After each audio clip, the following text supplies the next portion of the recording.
Jill, how's it going tonight? It's going. We're sitting here at our podcast studio here in our house, and tonight is September the 11th. We all know what happened that day 18 years ago. We've been watching some of the shows that kind of give the timeline of the events, and I think we all know what happened that day. We all remember where we were. We were both in high school. I remember I was taking RI step testing and had found out about it and pretty much watched the news the rest of the day. You were in, what class were you in? I was in health class when I found out. How did you guys find out? They came over Over the PA PA. system. We had word of mouth, and then we went to like our homeroom and just watched the news the rest of the day. But we all, like I said, we all remember that day, where we were, the images, the planes hitting the towers, the people jumping, people running, the chaos, the confusion. And it's one of those things we really remember this day. There's Facebook posts everywhere, flags, and never forget and always remember, and that stuff's excellent. I love seeing it. It was a really positive day on Facebook today. I enjoyed it, seeing all the people remembering it. But one thing I think we often forget is that next day, September the 12th. We haven't, in our history, at least our generation, we had never had anything like that, an event like that. And that next day, at least from what I take of it, was the unity and the caring and the selflessness that not just New Yorkers or Washington, D.C., but people across the country displayed that day. It seemed like everyone was willing to do whatever it took to help out a neighbor. The first images I remember are all the firemen down at Ground Zero, and they're all in those long lines and passing the buckets of debris to try to get down the people who had been trapped. Into that night, into the next couple of days, you saw those people working. I don't know how long of the shifts some of those people probably worked. I'm saying 24 plus hours. Oh, for sure. It was kind of the first images of, wow, look how unified, people were just walking down to Ground Zero just to do whatever they could do to help, whether it was pass out water, donate blood, join one of the lines to get debris, cook food, whatever it was. There were just so many people who were so willing to be helpful and unselfish down at Ground Zero. And even here in Indiana, and I'm sure you saw it in Ohio, just the society had a different atmosphere, a different attitude. It was patriotism that we had never seen before, and quite frankly haven't seen since. I think it's probably the closest thing that our generation had seen or possibly could have seen since, or we could even compare to World War II. When Pearl Harbor happened and, we're going to war in Europe to fight the Nazis, and I'm sure the same attitude happened, June 7th when everyone found out, D-Day was a success, and then, Hitler killed himself, so the war was over in Europe, and then when Japan surrendered. So I'm sure that kind of unity, the patriotism, it's probably the closest thing our generation has to compare to that. Yeah, I remember hearing a lot of people from our generation, once the attack happened, joining the military, or if they were already in the military, they were wanting to go overseas and fight the people that did this. Yeah, I was a sophomore, and I know several of my buddies. They kind of made a vow, that day, that week, the months following, to go serve our country, and they did. Of course, they went and saw action in the Middle East, but it was just, we were sitting there talking about it, watching some of the shows, and I was like, hey, let's do a short podcast on this, just to kind of, I want to highlight, as hard as it is to highlight that time in 2001, just some of the great things that we saw, we felt, especially, like I said, it seemed like everyone in America got along for a while, and something we haven't seen a long time before that, or definitely since, especially not in the times we're into now. But I mean, there were just some great moments that really stick out in my mind. And so the first was the firefighters and all the volunteers down at Ground Zero, and just people everywhere helping all through the night.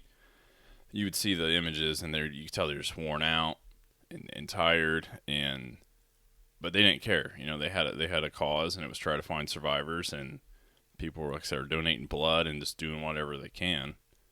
And then I think it was about 3 days later. I think it was September 14th, is when President George Bush at the time, made that famous speech on top of the rubble with the bullhorn. When he talked about, he can hear the firefighters, he can hear, I forget how he said it, I've seen it 100 times, but people couldn't hear him on that bullhorn. And he says, well, I can hear you, we can hear you, and the people that did this will be hearing from us very soon. Right. And it was impromptu, nothing was wrote. He's on top. It's one of the greatest quotes. Yeah, it's one of my favorite, it's just a 2-minute little speech there, but just the way he gave it and the setting, they were actually on top of a destroyed fire truck. He had a fire chief, had his arm around him, and that was just inspirational to me. I thought that was excellent. Like him or not, that was a great moment. And another thing that I really enjoyed after the attacks was sports.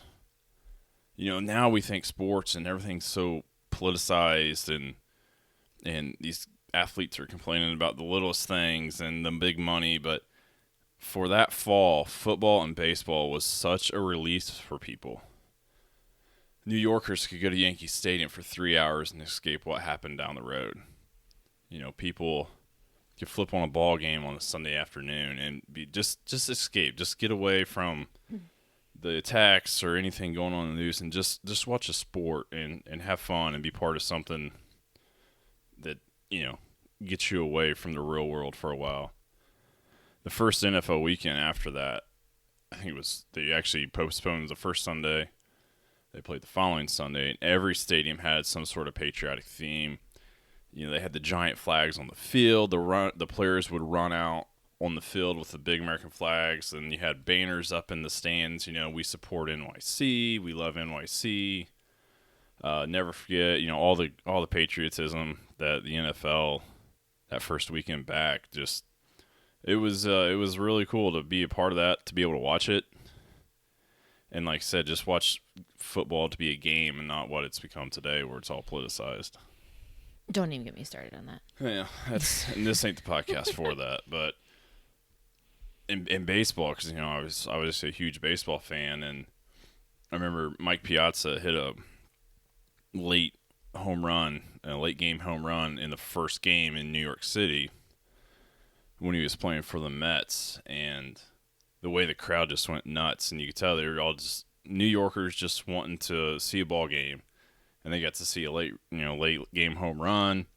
Piazza, blast it. Place goes nuts. They end up winning the game. Like I said, just those 3 hours to help people out. It was a return to normalcy. Like you said, it was kind of an escape from what was really going on or what had happened. Yeah, because there was a big debate on how long they should postpone the season. How long, do we wait to get back to normal? And I think some people wanted to wait longer, but I think a lot of people felt that sports will help get us back to normal quicker. So let's get back on the field. Let's get back into the stadiums. And I'm sure the security was crazy, and I couldn't imagine trying to get through New York City or get to Yankee Stadium, but to get into a ball game and just get back to normal and sitting next to someone you don't know and end up talking to them and about the game, and that's brings up another one of my favorite moments was when George Bush threw out the first pitch of Game 3 of the World Series.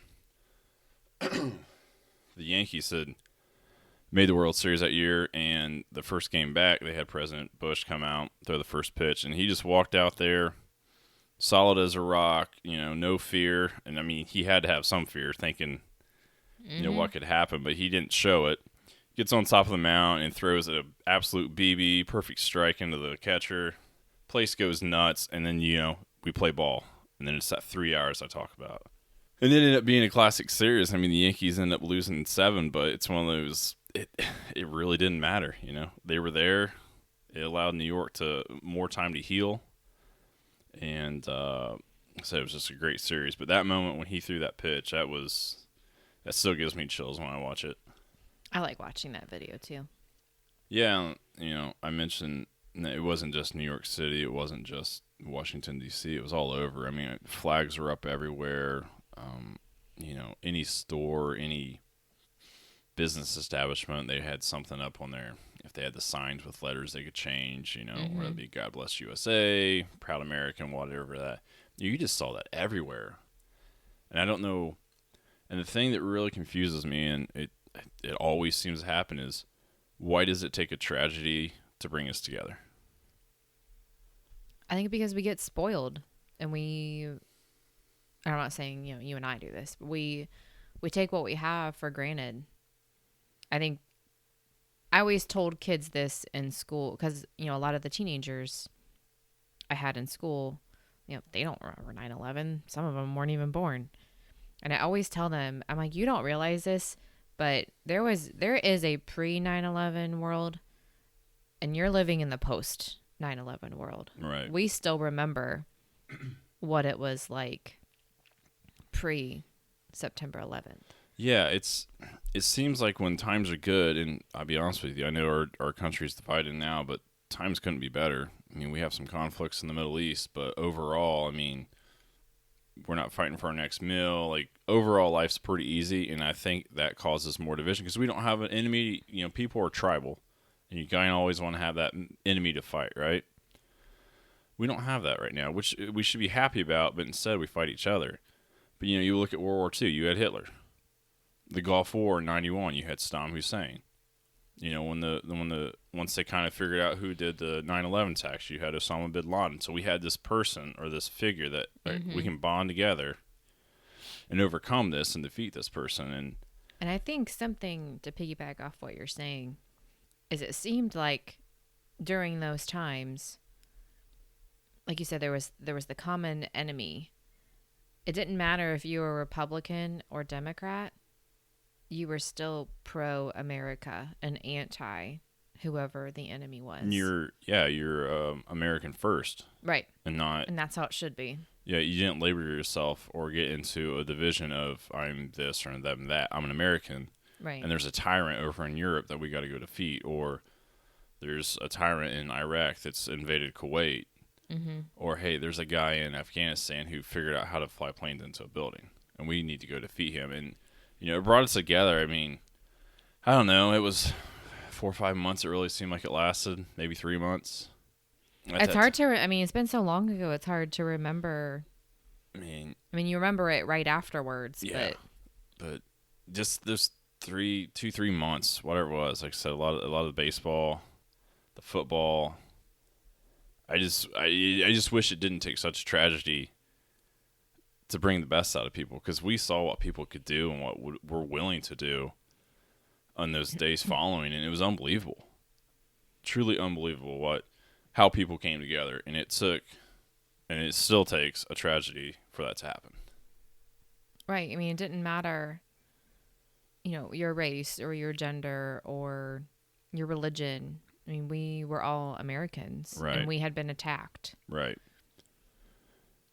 So, like I said, this is going to be a short podcast. We just wanted to kind of sit down and discuss this. Like I said, it was great on Facebook and Instagram and Twitter, seeing all the, remember, never forget, all the images.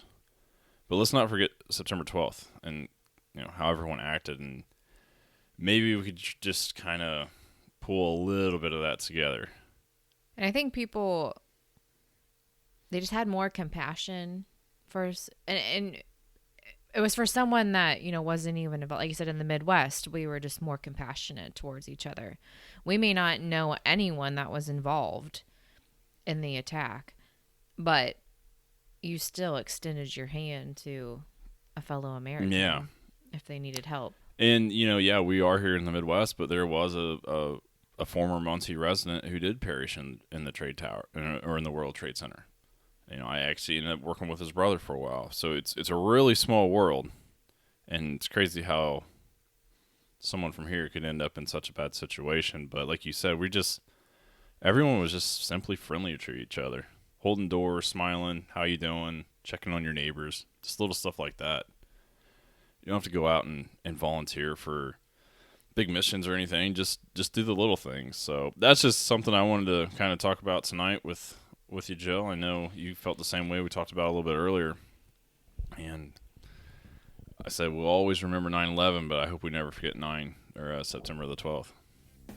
So Make September 12th a great day and sip and say.